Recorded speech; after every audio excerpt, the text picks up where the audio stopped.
Welcome to Pindar Poetry. We hope you learned something new. You begin by ensuring your system and browser meet basic requirements. Chrome up to date on Windows 7 and GPU drivers installed. Once done, enable hardware acceleration in Chrome settings because Webgl depends on GPU access. Next, open Chrome, //flags in the address bar. This is where experimental features live. Make sure you also have Chrome, // version handy to confirm the build.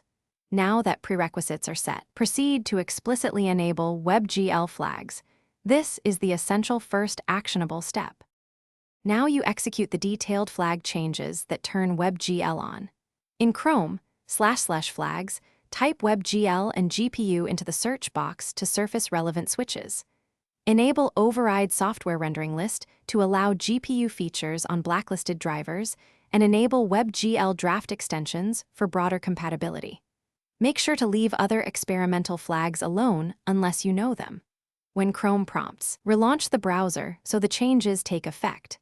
After relaunch, verify Webgl status using Chrome //GPU to confirm it's active.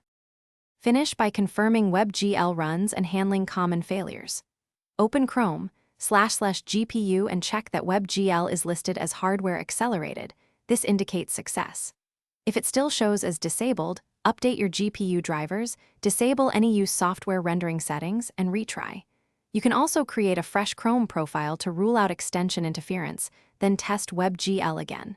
If problems persist, reinstall Chrome. One key troubleshooting tip: Chromium-based diagnostic pages and driver updates usually resolve the majority of Webgl issues. Thanks for watching. Consider subscribing if we helped you.